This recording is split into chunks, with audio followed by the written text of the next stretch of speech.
Hey guys, welcome to Astroclan. இந்த higher studies பற்றி வந்து நிறைய கொஷின்ஸ் நிறைய பேர் கேட்டிருந்தீங்க.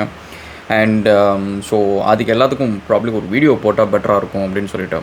So first and foremost thing guys, higher ஸ்டடீஸாக இருக்கட்டும், இல்லை வந்து கேம் டெவலப்மெண்ட்டாக இருக்கட்டும், இல்லை பிட்காயினாக இருக்கட்டும், எந்த விஷயமா இருந்தாலும் சரி, நான் போடுறது வந்து it is just based on my knowledge. So அதனால் நீங்கள் உங்களோட ரிசர்ச் பண்ணணும்.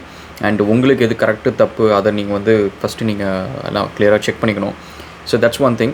அண்ட் அதே மாதிரி வந்து மேபி வந்து நான் சொல்கிற சில விஷயம் மேபி இந்த வீடியோஸில் சொல்கிறது வந்து மேபி உங்களுக்கு அட்ராக்டிவாக தெரியும். ஸோ அதனால் வந்து இதுவும் நம்மளும் இதேமாரி பண்ணலாம் அப்படின்னு சொல்லிட்டு நீங்களும் அதுமாரி கொஞ்சம் டெம்ப்ட் ஆக தோணும் சில விஷயத்தில். மேபி பைக்ஸாக இருக்கட்டும், கார்ஸாக இருக்கட்டும், பிட்காயினாக இருக்கட்டும், கேம் டெவலப்மெண்ட்டாக இருக்கட்டும், எல்லாம் இருக்கட்டும். பட் இது எல்லாமே வந்து நான் சொல்கிறது வந்து after 15 to 20 years of my experience. And the experience வந்து it involves lot of failures. So அதில் சில ஃபெயிலியர்ஸ் வந்து it is so big that ஜென்ரலாக வந்து அந்தமாரி ஃபெயிலியர்ஸ் வந்து நம்ம பார்த்தோம் அப்படின்னா வந்து திரும்ப பிஸ்னஸ்குள்ளே போகிறதுக்கு ரொம்ப யோசிப்போம். ஸோ அந்தமாரி வந்து பெரிய பெரிய ஃபெயிலியர்ஸ், பெரிய பெரிய பிரச்சனைகள், லீகல் இஷ்யூஸ், இதுமாதிரி நிறைய விஷயம் வந்து தாண்டி வந்திருக்கேன். இன்றைக்கி நான் சொல்கிற ஒரு விஷயம் வந்து எனக்கு ரொம்ப ஈஸியாக நான் சொல்கிறேன் அப்படின்னா வந்து இட்ஸ் எக்ஸ்பீரியன்ஸ். ஸோ அந்த எக்ஸ்பீரியன்ஸ் அண்ட் மோர் ஓவர் வந்து எப்போவுமே நான் அப்போ ஒரு காலேஜ் டைம்லேருந்தே நீங்கள் பார்த்தீங்க அப்படின்னா வந்து I work around 16 hours to 15 hours a day.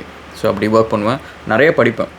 So எப்படி நான் வந்து சிவில் இன்ஜினியரிங் படிச்சுட்டு சிவில்லையும் வேலை செஞ்சுட்டு, ஐடிலையும் வேலை செஞ்சுட்டு, ஐடி செக்யூரிட்டிலையும் இருந்துட்டு, இப்போ கிரிப்டோவும் பண்ணிவிட்டு, அண்டு ஆட்டோமொபைல், இதுமாரி எல்லா விஷயமும் எப்படி பண்ணுறேன் அப்படின்னா வந்து அது மெனக்கிட்டு அங்கே உட்காந்து உடம்பு உழைஞ்சி அந்த வேலையை கற்றுக்கிறது, அதில் இருக்கிற போரிங்கான விஷயம், ஃபண்டமெண்டல் விஷயத்த உட்காந்து டைம் ஸ்பெண்ட் பண்ணி அதை புரிஞ்சுக்கிறதுக்கு. ஸோ இந்தமாரி இது எஃபர்ட்டு போட்டு தான் நடக்கும், எதுவுமே ஃப்ரீ கிடையாது. And last thing guys, so மற்ற சேனல் நான் வந்து இப்போ தான் பார்த்தேன். நிறைய பேர் வந்து இந்த ஹையர் ஸ்டடீஸ்க்கெலாம் வந்து ரொம்ப அந்த வீடியோஸ் பார்க்குறதுக்கு நல்லாயிருக்கு, அதுக்கெலாம் நிறைய வியூஸ் இருக்குது, அண்டு நிறைய பேர் லைக்லாம் பண்ணியிருக்காங்க, அந்த மாதிரிலாம் இருந்துச்சு. அண்ட் அந்த வீடியோஸ்லாம் வந்து எப்படின்னா நீங்கள் வந்தீங்கன்னா உங்களுக்கு இந்தமாரி இருக்கும், இடம் இப்படி இருக்கும், அப்படி இருக்கும், அப்படி இருக்கும் அப்படின்னு சொல்லிட்டுலாம் சில வீடியோஸ் வந்துச்சு. என்னோடய சஜஷன் வந்து அந்தமாரி வந்து என்னால் வீடியோஸ் பண்ண முடியாது. உங்களுக்கு வந்து என்னோடய கிரவுண்ட் ரியாலிட்டி மட்டும்தான் சொல்ல முடியும். ஸோ ஏன்னா நம்மளோட குரூப்பில் நீங்கள் பார்த்தீங்கன்னா நம்மளோட வியூவர்ஷிப்பில் நிறைய பேர் வந்து அரௌண்ட் ஒரு 18 years to 25 years இருக்காங்க ஒரு குரூப்பு. அதுக்கப்புறம் 25 to 35 years. ஸோ என்கிட்ட வந்து நிறைய கொஷின்ஸ் கேட்குறவங்களாம் பார்த்திங்க அப்படின்னா வந்து இந்த ஒரு 17, 18 to 25 yearsக்குள்ள கேட்குறீங்க. அந்த கேட்குற கொஷின்ஸ் வந்து நீங்கள் வந்து உங்களுக்கு வந்து மைண்ட் செட் ஆல்ரெடி இருக்குது. நான் ஃபாரினில் போய் படிக்கணும், நான் ஃபாரினில் போய் அப்படி இருக்கணும், இப்படி இருக்கணும், அதுதான் இருக்குது தவிர இதை படித்தா எனக்கு வேலை கிடைக்குமா, இதை படித்தா எனக்கு சிட்டிசன்ஷிப் கிடைக்குமா, இதை படித்தா நான் வந்து லைஃப்பில் செட்டில் ஆக முடியுமா அப்படின்ற மாதிரி இல்லை. அது வந்து லோன் அப்பா தானே வாங்கி தர்றாரு, காசு அப்பா தானே கொடுக்குறாரு, ஸோ அதனால் நான் வரேன், நான் பண்ணுறேன், எந்த கோர்ஸ் இருந்தாலும் பரவாயில்ல அப்படின்ட்டு. ட்ரஸ்ட் மீ கைஸ், உங்கள் அப்பாவோட சேவிங்ஸாக இருக்கட்டும், இல்லை வந்து லோனாக இருக்கட்டும், இதெல்லாம் சொல்கிறதுக்கு நல்லாயிருக்கும். ஏன்னா இது வந்து நான் யூனிவர்சிட்டியில் வந்து ஒரு 2.5 years அந்த இடத்து பக்கத்துலேயே தான் நான் இருந்தேன். காலேஜ் முடிக்கிறப்பையும் சரி அதில் அங்கே தான் இருந்தேன். அங்கே வந்து நிறைய ஸ்டூடெண்ட் லைஃப் பார்த்துருக்கேன். So I lived a very comfortable life. But அந்த மாதிரி நான் வேறு யாரும் இருந்து நான் பார்க்கல. முக்கால்வாசி வீட்டில் வந்து பார்த்திங்கன்னா 10 பேர் 12 பேர் இருப்பாங்க. ப்ராப்பர் ஹைஜீன் இருக்காது, சாப்பாடு சரி இருக்காது. அண்ட் 10 பேர் 12 பேர் ஒரு 2 bedroom வீட்டிலன்னே நீங்கள் பார்த்துக்கோங்க. ஸோ 2 bedroom வீட்டில் 10 பேர் 12 பேர் இருக்கிறாங்கன்னா எப்படி இருக்குன்னு பார்த்துக்கோங்க. வெறும் வீடு ஃபுல்லாக வெறும் பெட்டு தான் இருக்கும். ஒரு டிவி இருக்கும், பெட் இருக்கும், பெட் இருக்கும், அந்த மாதிரி தான். ஸோ லைஃப் வந்து நீங்கள் இந்த ப்ரௌசரில் பார்க்குற மாதிரிலாம் இருக்காது. Life will be tough. So that is a thing. And okay, let's get in to the video. So first question வந்து நான் எந்த கோர்ஸ் பண்ணலாம், இன்றைக்கி சஜஸ்ட் பண்ணுங்கள் அப்படின்னு கேட்டிங்கன்னா நான் சஜஸ்ட் பண்ண முடியாது கைஸ். நான் வந்து இட் இஸ் யுவர் லைஃப், உங்களோட கரியர் இது. So I cannot make a decision for you. So நான் வந்து எனக்கு தெரிஞ்ச இன்ஃபர்மேஷன் சொல்ல முடியும். அதை நீங்கள் வந்து உங்கள் விஷயத்துக்கு கரெக்டாக தப்பான்னு நீங்கள் வந்து செக் பண்ணிவிட்டு அந்த முடிவை நீங்கள் எடுங்க. So that will be the right thing. So நான் வந்து டிசிஷன் எடுக்க முடியாது. தயவு செஞ்சு அதை கேட்காதீங்க, இதுக்கு எனக்கு கொடுங்க அப்படின்னு சொல்லிடலாம். ஏன்னா பிகாஸ் என்னோடய சாய்ஸ் வந்து எனக்கு யாராவது வந்து படிக்கிறதுக்கு காசு கொடுக்குறாங்க அப்படின்னா I go and study. So whatever the courses, even ஆஸ்ட்ரோஃபிசிக்ஸாக இருக்கட்டும், இல்லை வந்து டென்டலாக இருக்கட்டும், மெடிக்கலாக இருக்கட்டும், எதாக இருந்தாலும் சரி, எனக்கு படிக்கிறதுக்குன்னு ஒரு ஆப்பர்ச்சுனிட்டி கிடச்சிது அப்படின்னா I go and sit and study. So எனக்கு வந்து அது யூஸ் ஆகாமல் இல்லைன்னா இல்லை, அதை எப்படியே நான் யூஸ் பண்ணிவிடுவேன். So because I connect dots. So அதனால் that will be there. So நான் என்ன சஜஸ்ட் பண்ணி கேட்காதீங்க. ஸோ ஐ ஜஸ்ட் டெல் என்னோடய இன்ஃபர்மேஷன் என்னவோ அதை பொறுத்த வரைக்கும் நான் சொல்கிறேன். Then you have to make your own decision. So that's first thing. Okay, second question வந்து நம்ம என்ன கோர்ஸ் வந்து படிக்கலாம் அப்படின்னு சொல்லிட்டு நிறைய பேர் கேட்குறீங்க. கேம் டெவலப்மெண்ட் படிக்கலாமா, ஆடியோ இன்ஜினியரிங் படிக்கலாமா, ஏரோநாட்டிக்கல் படிக்கலாமா, அண்ட் அந்தமாதிரி நிறைய கொஷின்ஸ் கேட்குறீங்க. ஸோ நல்லா ஞாபகம் வச்சுக்கோங்க கைஸ், இந்த கோர்ஸ் எல்லாம் வந்து வாயில் சொல்கிறதுக்கு நல்லாயிருக்கும், ரொம்ப ஃபேன்சியாக இருக்கும். நான் ஆடியோ இன்ஜினியரிங் படிக்கிறேன், நான் அனிமேஷன் படிக்கிறேன், நான் கேம் டெவலப்மெண்ட் படிக்கிறேன் அப்படிலாம் சொல்கிறதுலாம் நல்லாயிருக்கும். பட் அதை முடித்ததுக்கப்புறம் வந்து உங்களுக்கு வேலை கிடைக்கலன்னா so life will be very different. So அதனால் வந்து நீங்கள் என்ன கோர்ஸ் படிக்கிறன்றது வந்து அதுக்கு முதல்ல வேலை கிடைக்குமா, அது என்ன ஏதுன்ட்டு கொஞ்சம் கிளியராக பார்த்துக்கோங்க. அதாவது இந்த இமிக்ரேஷனு, இந்த ஹையர் ஸ்டடீஸு, இது எல்லாமே நீங்கள் பார்த்தீங்கன்னு வச்சுக்கோங்களேன், it's a very $multi-billion very big industry அது. இப்போ ஆஸ்திரேலியாவில் மட்டும் பார்த்தீங்கன்னா கிட்டத்தட்ட $20 to $30 பில்லியன், மில்லியன் இல்லை $billion. ஸோ அவ்வளோ பெரிய இண்டஸ்ட்ரி அது. அவ்வளோ பெரிய இண்டஸ்ட்ரிக்கு அவ்வளோ ரெவென்யூ எப்படி வருதுன்னா, ஸ்டூடெண்ட்ஸ் அவ்வளோ பேர் வராங்க. ஸ்டூடெண்ட்ஸ் அவ்வளோ பேர் ஏன் வராங்க அப்படின்னா வந்து இங்கே சிட்டிசன்ஷிப் கிடைக்கும். ஸோ எஜுகேஷன் மூலியமாக சிட்டிசன்ஷிப் கிடைக்கும். ஸோ அதுதான் வந்து ப்ரைமரி அல்டிமேட் கோல். இங்கே யாருமே வந்து 30 லட்ச ரூபா 40 லட்ச ரூபா செலவு பண்ணிட்டு படிச்சுட்டு இந்தியா போய் நான் வேலை செய்யணும் அப்படின்ற மாதிரி ஒரு ஆள் கூட எனக்கு தெரிஞ்சு வரமாட்டாங்க.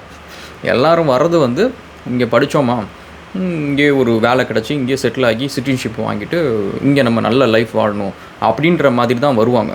ஸோ நீங்கள் வந்து அவசரப்பட்டு இந்த கோர்ஸ் இது நல்லாயிருக்கு, இந்த இடம் போகலாம், அப்படி போகலாம், அந்த ப்ரௌசரு, அந்த வீடியோஸ் அதெல்லாம் பார்க்குறப்ப சீரியஸாக நல்லாயிருக்கும், அதெல்லாம் ரொம்ப டெம்ப்டிங்காக தான் இருக்கும். பட் நீங்கள் அதுக்காக 20 லட்சம் 30 லட்சம் செலவு பண்ணிட்டு வந்துட்டீங்க அப்படின்னா பிஆர் வாங்க முடியல, சிட்டிசன்ஷிப் வாங்க முடியல, வேலை கிடைக்கல அப்படின்னா வந்து it will be difficult. And next question வந்து எனக்கு சொன்னாங்க, அந்த கவுன்சிலர் சொன்னாங்க, இந்தமாரி நான் இது படித்து முடித்தா எனக்கு வேலை கிடச்சிரும் அப்படின்ட்டு. அந்த கேரண்டியே எடுத்துக்காதீங்க. என் கூட 2008 வந்தவங்க வந்து இன்ன வரைக்கும் சரியான வேலை கிடையாது, சரியான சம்பளம் கிடையாது, அண்ட் ப்ராப்பரான அவங்களோட ப்ரொஃபஷனில் அவங்களுக்கு வேலை கிடைக்கிறதுக்கு ஆல்மோஸ்ட் லைக் ஒரு 7 வருஷம் ஆச்சு.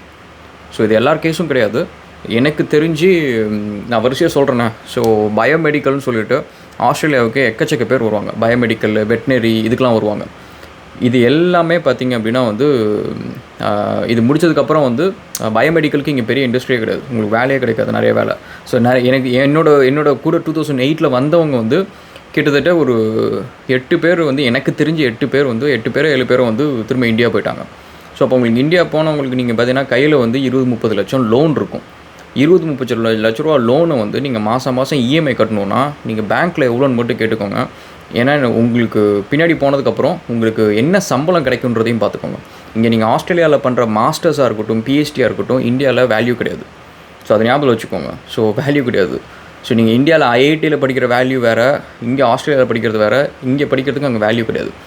ஸோ ஒரு எக்ஸாம்பிள் சொல்லணுன்னா, யூகேயில் ஆஸ்திரேலியாவில் எம்பிஏ படிச்சுட்டு இந்தியா போகிறவங்க வந்து இந்தியாவில் ஒரு சாஃப்ட்வேர் கம்பெனியில் இல்லை வந்து ஒரு பேங்க் கம்பெனியில் ஒரு பேங்க்கில் வந்து பிஸ்னஸ் டெவலப்மெண்ட் மேனேஜராக இருப்பாங்க.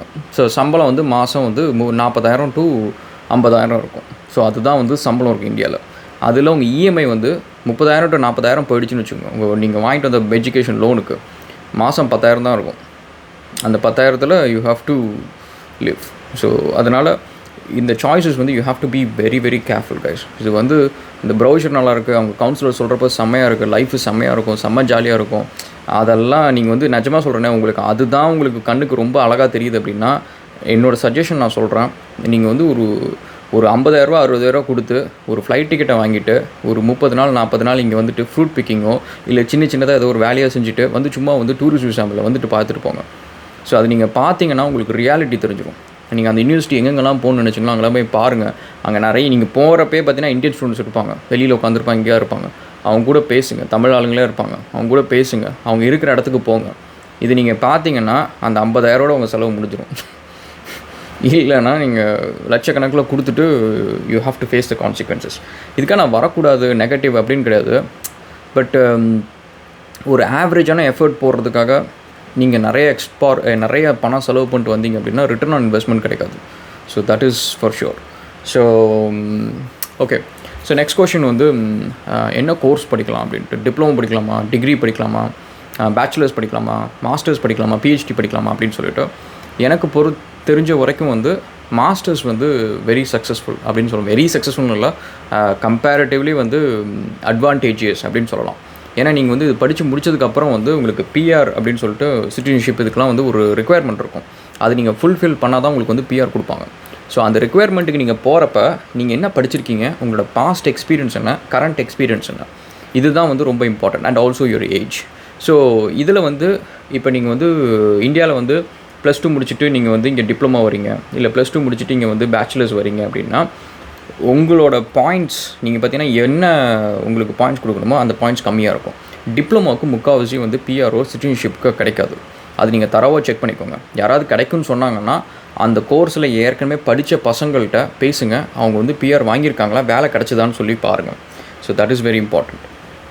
அண்ட் ஒரு அட்வான்டேஜ் என்ன டிப்ளமோ படிக்கிறதுல அப்படின்னா வந்து இது வந்து லோக்கல் ஸ்டூடெண்ட்ஸ்க்கு, இன்டர்நேஷ்னல் ஸ்டூடெண்ட்ஸ்க்கு இல்லை, லோக்கல் ஸ்டூடெண்ட்ஸ்க்கு டிப்ளமோ படிக்கிறதுல அட்வான்டேஜ் என்ன அப்படின்னா வந்து இங்கே இருக்கிற கம்பெனிஸ் வந்து டிப்ளமோஸ்க்கு வந்து கம்மி சேலரி கொடுக்கலாம். மாஸ்டர்ஸ்லாம் நீங்கள் படிச்சிருந்தீங்கன்னா உங்களுக்கு நிறைய சேலரி கொடுக்கும். அதனால் வந்து சம்டைம்ஸ் வந்து மாஸ்டர்ஸ் படிச்சுட்டு வேலை கிடைக்காது. ஸோ அதனால் இங்கே லோக்கலில் இருக்கிறவங்க வந்து டிப்ளமோ படிப்பாங்க. ஏன்னா அவங்களுக்கு வந்து கம்மி சேலரியில் ஏதோ ஒரு வேலை கிடைக்கும். ஸோ அதுக்காக படிப்பாங்க. ஓகே, ஸோ இப்போ வந்து diploma, bachelors, masters and PhD.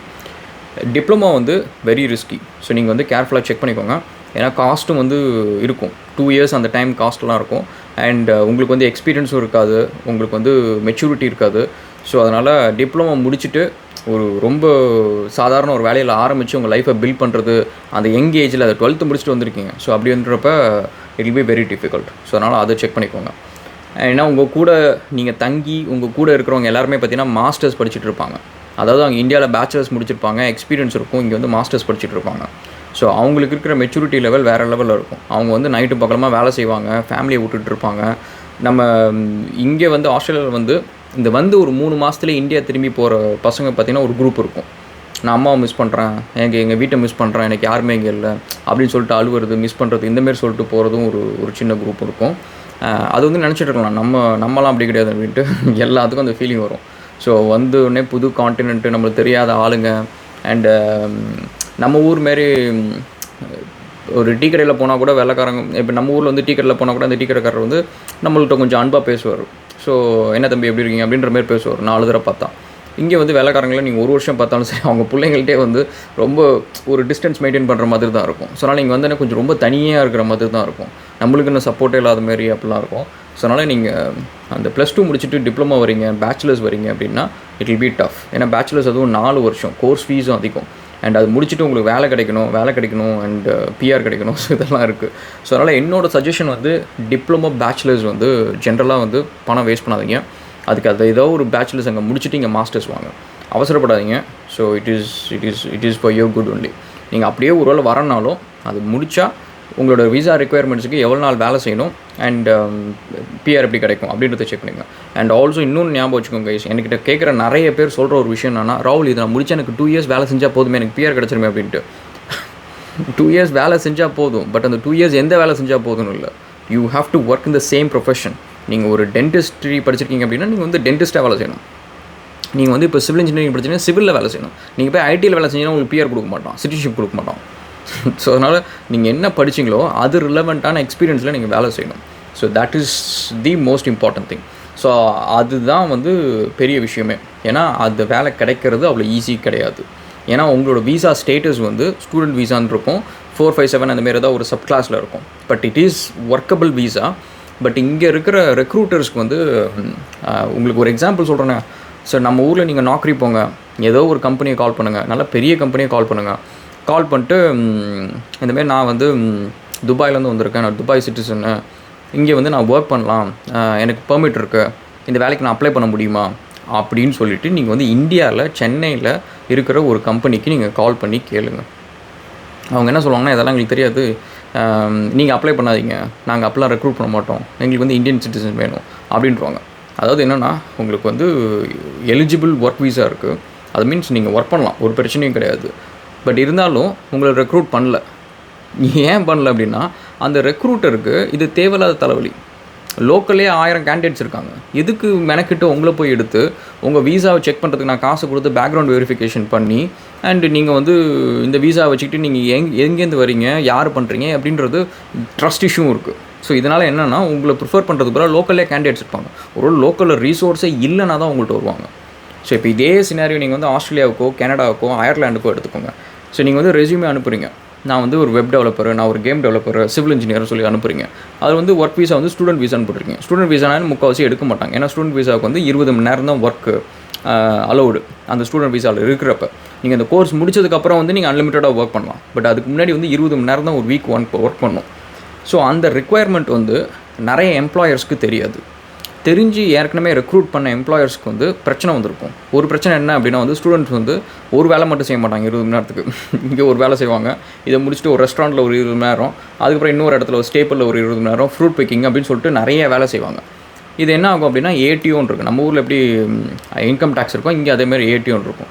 So அவங்க வந்து வெரிஃபை பண்ணுவாங்க, என்ன இவன் வந்து எத்தனை சேலரி வாங்கிட்டு இருக்கா, நீங்கள் கேஷில் வாங்குவீங்க சம்டைம்ஸ், அதெல்லாமும் நடக்கும். பட் வந்து இல்லீகலாக வந்து மாரி வேலை செய்கிறப்ப என்றைக்கா ஒரு நாள் ஏடிஓ கண்டுபிடிச்சி அந்த கம்பெனிக்கு வந்தாங்க அப்படின்னா அந்த கம்பெனிக்கு பெரிய ஃபைன் போடுவாங்க.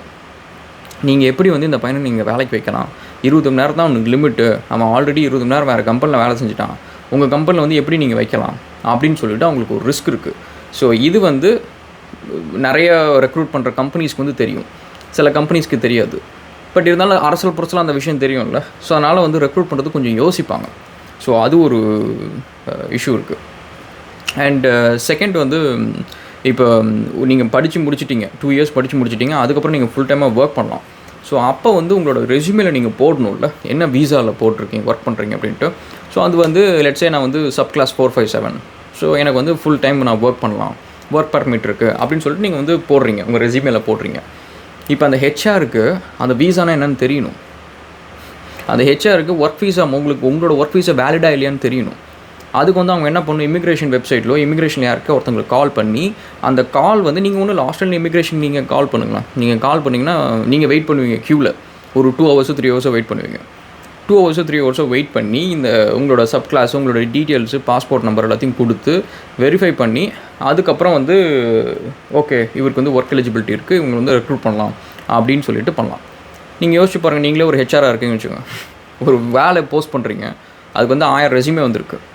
அப்படி இருக்கிறப்ப அவங்களுக்கு வந்து என்ன டைம் இருக்கும், ஸ்கில் செட் ரெடியாக எல்லாத்தையும் பார்த்து கால் பண்ணிருப்பாங்களா தவிர உங்களுக்காக இமிக்ரேஷனில் அவங்க உட்காந்து வெயிட் பண்ணி, இல்லை வந்து நிறைய பேருக்கு இதை பற்றி தெரியக்கூட தெரியாது. ரெக்ரூட்டர்ஸ்க்கு ஹெச்ஆர்ஸ்க்கு வந்து இது வேலையே கிடையாது, நிறைய பேருக்கு இதை பற்றி தெரியாது. ஸோ அவங்களுக்கு வந்து இதை பற்றியெல்லாம் போய் ரிசர்ச் பண்ணி அண்டு உங்களை கஷ்டப்பட்டு ரெக்ரூட் பண்ணி அப்படின்றதுக்கு என்ன ரீசன் கொடுப்பீங்க, நான் ஒரு ஃப்ரெஷர் அப்படின்றது வேறு இருக்குது இதில். ஸோ அதனால் இதுவும் இருக்குது. ஸோ அதனால் நீங்கள் படித்து முடிச்சோன்னே வேலை கிடச்சிரும் அப்படின்ட்டு கவுன்சிலர் சொன்னாங்க, எனக்கு அங்கே இருக்க ஸ்டூடெண்ட் சொன்னாங்க அப்படின்னா அதெல்லாம் நீங்கள் ஃபுல்லாக நம்பாதீங்கன்னு ஒரு 4 பேர்கிட்ட விசாரிங்க. நான் நீங்கள் படித்து முடித்தவன் தான், அண்ட் வேலை கிடைக்கிறது அவ்வளோ கஷ்டம். ஸோ வேலை கிடைக்கிற இந்த சென்ஸ் வந்து நீங்கள் ப்ராப்பராக பிஆர் இருந்தாலே வேலை கிடைக்கிறது கஷ்டம். ஸோ பிஆருக்கும் சிட்டிசன்ஷிப்புக்குமே சம்டைம்ஸ் டிஃப்ரென்ஸ் இருக்குது. ஸோ அப்படி இருக்கிறப்ப நீங்கள் பார்த்துக்கலாம். ஓகே, இதுக்கு எல்லாத்துக்கும் ஒரு பக்கம் வச்சாலும் உங்களுக்கு வந்து லிவிங் எக்ஸ்பென்ஸ் ஒன்று இருக்குது. அதுக்கு நீங்கள் வந்து இப்படி தான் வேலை செஞ்சே ஆகணும். நீங்கள் வேலை செய்யாமலாம் இருக்க முடியாது. என்ன தான் பெரிய ஆளாக இருந்தாலும் சரி வேலை செய்யாமலாம் இருக்க முடியாது. நான் ஒரு மாதம் நீங்கள் வந்து 50,000 60,000 ஒரு வாரத்துக்கு நீங்கள் கொடுக்குறீங்கன்னு வச்சுக்கோங்க, ரெண்ட்டு எல்லாம். ஸோ கஷ்டம். ஸோ என்னோடய சஜஷன் வந்து நீங்கள் வரீங்க அப்படின்னா ஃபஸ்ட்டு திங் வந்து நீங்கள் படித்து இது இட்ஸ் அ மணி கைஸ். இது நீங்கள் வந்து கவர்மெண்ட்டுக்கு நீங்கள் கொடுக்குறீங்க, அந்த யூனிவர்சிட்டிக்கு கொடுக்குறீங்க. இந்த மணிக்கு நீங்கள் வெறுமனே ஒரு சர்டிஃபிகேட் மட்டும் நான் வாங்கிட்டு வந்தால் ஹாப்பி அப்படின்னு நீங்கள் நினச்சிங்கன்னா you are fooling your self. நீங்கள் உங்களை முட்டாளாக்கிக்கிறீங்க. நீங்கள் கொடுக்குற காசுக்கு உங்களுக்கு இமிக்ரேஷனில் என்ன கிடைக்கும்? ஸோ அதுதான் உங்களோட அல்டிமேட் கொஷினாக இருக்கணும். ஸோ நான் வந்து உங்களுக்கு வந்து 30 லட்ச ரூபா நான் கொடுக்குறேன். 30 லட்ச ரூபா நான் கொடுக்குறதுக்கு எனக்கு நீங்கள் இமிக்ரேஷன் கொடுங்க, டீல், அவ்வளோதான். இதுக்கு மேலே வந்து நீங்கள் வேலை வாங்குறது, வேலை செய்கிறது, இதெல்லாம் அடுத்த ஒரு விஷயம். சிட்டிசன்ஷிப் வாங்கிட்டால் நீங்கள் எது வேணாலும் பண்ணிக்கலாம், வேலை அதுக்கப்புறம் எப்படியாவது தேடி கண்டுபிடிச்சிக்கலாம், எல்லாம் பண்ணிக்கலாம். பட் அதுக்கு முன்னாடியே நீங்கள் படித்து முடித்தா எனக்கு அந்த கண்டிஷனு, நான் போய் ரீஜனல் ஏரியாவில் வேலை செய்யணும், அதை பண்ணணும் இதை பண்ணணும்னு சொல்லிட்டு 1008 ரெஸ்ட்ரிக்ஷன்ஸ் கண்டிஷன்ஸ் இருந்துச்சுன்னு வச்சுக்கோங்களேன். நீங்கள் அந்த 30 லட்ச ரூபாய் நீங்கள் வந்து ரிஸ்க் எடுக்கிறீங்கன்னு அர்த்தம். So that's a thing. அதேமாரி இந்த கோர்ஸ் படிக்கிறது நான் சொன்ன மாதிரி வந்து டிப்ளமோ அண்ட் பேச்சுலர்ஸ் வந்து ஐ wouldn't suggest. So unless and until you are extremely rich அப்படின்னா வந்து ஓகே, மற்றபடி வந்து ஐ வுடன்ட் சஜஸ்ட். ஸோ பிஹெச்டியும் வந்து எனக்கு தெரிஞ்சு பிஹெச்டிக்கு வந்து இங்கே வேலை கிடைக்கிறது ரொம்ப கஷ்டம். ஏன்னா அதுக்கு வந்து சேலரி நிறைய கொடுக்கணும். இப்போ நான் வந்து பிஹெச்டி ஆளை வந்து ஒருத்தர் ரெக்ரூட் பண்ணுறேன், என் கம்பெனிக்கு ரெக்ரூட் பண்ணுறேன்னா அவங்களுக்கு வந்து நான் நிறைய சேலரி கொடுக்கணும். நீங்களும் யோசிச்சு பாருங்கள், why would I do it? So unless and until எனக்கு கம்பெனி வந்து இட்ஸ் ரிசர்ச் பேஸ்ட் கம்பெனி, ஏன்னா ஒரு ரிசர்ச் கிராண்ட் எனக்கு கவர்மெண்ட்லேருந்து கிடைக்குது அப்படின்னா ஓகே. இல்லைனா வந்து எனக்கு அந்த க்ரெடென்ஷியல் தேவையே கிடையாது. செய்கிற டெவலப்பர் வேலைக்கு எதுக்கு நான் பிஹெச்டி தேவை, எதுக்கு நான் அதிகமாக சேலரி கொடுக்கணும்? ஓகேவா? ஸோ அதனால் நீங்கள் வரீங்கன்னா மாஸ்டர்ஸ் இஸ் பெஸ்ட் அப்படின்னு சொல்லுவேன். என்னோட நாலேஜ் பொறுத்த வரைக்கும் இமிக்ரேஷன் வெப்சைட்டில் செக் பண்ணுங்கள். எதுக்கு வந்து நிறைய பாயிண்ட்ஸ் இருக்குது. அண்ட் என்ட்ரி உங்களுக்கு வந்து பிஆர் என்ட்ரி, சிட்டிசன்ஷிப் என்ட்ரிக்கு வந்து எது பெஸ்ட்டுன்னு பாருங்கள். அது ஆல்சோ நீங்கள் லொக்கேஷனும் நீங்கள் வந்து அந்த லொக்கேஷன் இந்த லொக்கேஷனு அங்கே போனால் இந்த யூனிவர்சிட்டி அதெல்லாம் நீங்கள் பார்க்காதீங்க. எந்த லொக்கேஷனை படித்தா உங்கள் ப்ரொஃபஷனுக்கு நிறைய வேலை கிடைக்கும் அண்ட் உங்கள் லைஃப் அங்கே செட்டில் ஆக்க முடியும் அப்படின்றத நீங்கள் யோசிச்சுட்டு பாருங்கள். ஆல்ரைட் கைஸ், சரி நம்ம நெக்ஸ்ட் வீடியோவில் கேட்சப் பண்ணுவோம். Thank you so much. சீர்ஸ்.